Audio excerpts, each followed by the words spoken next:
Assalamualaikum warahmatullahi wabarakatuh. Halo teman-teman semuanya. Perkenalkan, nama saya Rani Kusumawardani.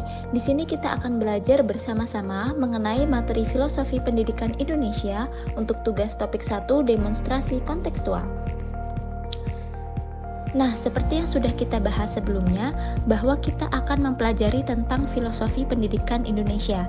Untuk yang pertama, bagaimana sih perjalanan pendidikan di Indonesia? Perjalanan pendidikan di Indonesia dibagi menjadi dua waktu. Yang pertama sebelum kemerdekaan dan yang kedua setelah kemerdekaan.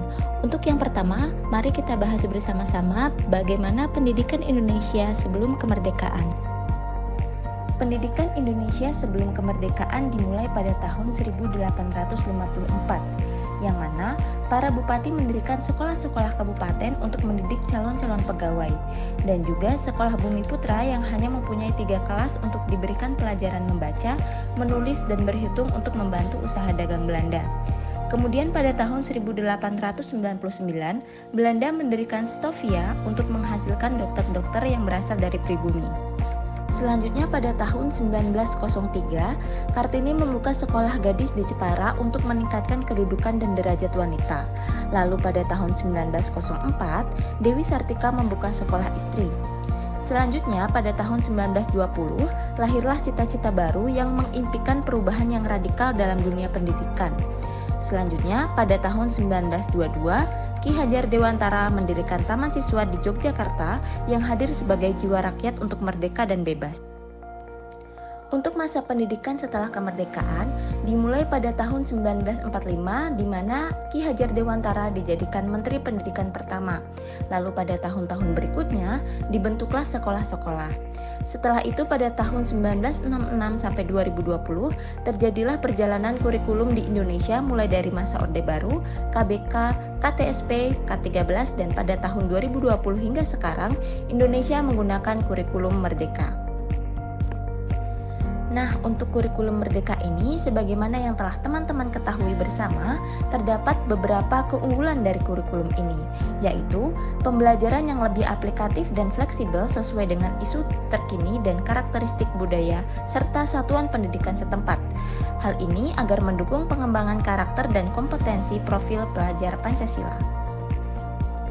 Selanjutnya, kesimpulan dari kurikulum Merdeka ini bagi murid adalah bahwa pembelajaran hanya fokus pada materi esensial dan mendalam serta berbasis proyek untuk pengembangan soft skill dan karakter sesuai profil pelajar Pancasila. Adapun bagi guru, pelaksanaan pembelajaran kurikulum Merdeka ini melalui 3 tahapan, yaitu asesmen diagnostik, perencanaan, dan pembelajaran. Adapun guru bisa dengan fleksibel melakukan pembelajaran diferensiasi. Selanjutnya kita sudah mengetahui bersama bahwa perjalanan pendidikan di Indonesia tidak lepas dari jasa-jasa pahlawan kita, terutama Bapak Ki Hajar Dewantara.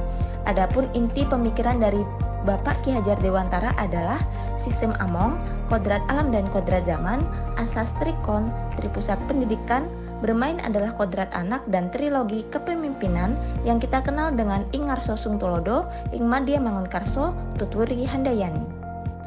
Nah teman-teman, sampailah kita pada penghujung materi kali ini.